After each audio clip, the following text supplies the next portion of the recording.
തിരുവനന്തപുരം പൗടിക്കോണത്ത് ഗുണ്ടാ നേതാവ് വെട്ടുകത്തി ജോയിയെ വെട്ടിക്കൊന്ന കേസിൽ മുഖ്യ സൂത്രധാരൻ കീഴടങ്ങി. ഒന്നാം പ്രതി സജീറിന്റെ ബന്ധു അൻവർ ഹുസൈനാണ് ഫോർട്ട് സ്റ്റേഷനിൽ കീഴടങ്ങിയത്. സലീം മാലിക് ചേരുന്നുണ്ട് വിവരങ്ങളുമായി തിരുവനന്തപുരത്ത് നിന്ന്. സലീം, ഈ കേസിന്റെ അന്വേഷണം അതിപ്പോൾ ഏത് ഘട്ടത്തിലാണ്? ഇനി പിടിയിലാവാനുള്ളവർ എത്ര പേർ?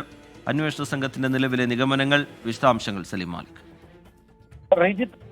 ഈ അറസ്റ്റോടുകൂടി, അൻവർ ഹുസൈന്റെ അറസ്റ്റോടുകൂടി ഈ കേസിലെ പോലീസ് തിരയുന്ന പ്രതികൾ എല്ലാവരും പിടിയിലായി എന്നുള്ളതാണ് ഏറ്റവും പ്രധാനപ്പെട്ട കാര്യം. തിരുവനന്തപുരം ശ്രീകാര്യം പൗടിക്കോണത്ത് വെച്ചായിരുന്നു കാപ്പ കേസ് പ്രതി കൂടിയായ ജോയിയെ വെട്ടിക്കൊലപ്പെടുത്തിയത്. അതിന് തൊട്ടു പിന്നാലെ തന്നെ പോലീസ് ഈ കാറുകൾ കേന്ദ്രീകരിച്ച് നടത്തിയ പരിശോധനയിൽ ഈ പ്രതികളിലെ പ്രധാനപ്പെട്ട പ്രതികൾ കുറ്റ്യാണി സ്വദേശിയായ സജീർ രാകേഷ്, പാപ്പനംകോട് സ്വദേശിയായ വിനോദ്, ശ്രീവരാഹം സ്വദേശി ഉണ്ണികൃഷ്ണൻ, മുട്ടത്തറ സ്വദേശി നന്ദുലാൽ എന്നിവരെ അറസ്റ്റ് ചെയ്തിരുന്നു ആദ്യഘട്ടത്തിൽ തന്നെ. അപ്പോഴും ഈ അൻവർ ഹുസൈൻ എന്ന പ്രധാനപ്പെട്ട പ്രതി, കൊട്ടേഷൻ കൊടുത്തയാൾ പിടിയിലായിരുന്നില്ല എന്നുള്ളതാണ്. അങ്ങനെയാണ് ഈ സജീറിന്റെ, ഈ കേസിലെ ഒന്നാം പ്രതിയായ സജീറിന്റെ ബന്ധു കൂടിയാണ് അൻവർ ഹുസൈൻ. അൻവർ ഹുസൈനാണ് ഇതുമായി ബന്ധപ്പെട്ട് ഈ ഗുണ്ടാ സംഘങ്ങൾക്ക് ഈ കൊട്ടേഷൻ നൽകിയത് എന്നുള്ളതാണ്. അങ്ങനെ ഈ അൻവർ ഹുസൈനെ മാത്രമായിരുന്നു പോലീസിന് കിട്ടാതിരുന്നത്. അതിനുശേഷമാണ് ഇപ്പോൾ അയാൾ കൂടി പിടിയിലായിരിക്കുന്നത്. അതോടുകൂടി നിലവിൽ ഈ ഗുണ്ടാ സംഘങ്ങൾ തമ്മിലുള്ള കുടിപ്പക ഉൾപ്പെടെയുള്ള വിഷയങ്ങൾ ഈ കേസുമായി ബന്ധപ്പെട്ട് പോലീസ്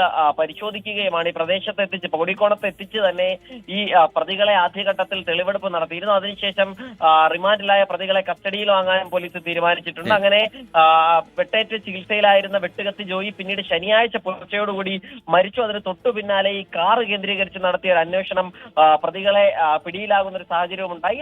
അതിന് പിന്നാലെയാണ് ഈ പ്രതി അൻവർ ഹുസൈനുള്ള തിരച്ചിൽ പോലീസ് ഊർജിതമാക്കിയത്. അതിനിടയിലാണ് സലീം മാലിക്കാണ് വിവരങ്ങൾ നൽകിയത്. ആ വെട്ടുകത്തി ജോയിയെ വെട്ടിക്കൊന്ന കേസിലെ മുഖ്യ സൂത്രധാരൻ കീഴടങ്ങിയിരിക്കുന്നു. ഇതോടെ പോലീസ് തിരയുന്ന എല്ലാവരും പോലീസിന്റെ വലയിലായി എന്നാണ് അന്വേഷണ സംഘം പറയുന്നത്.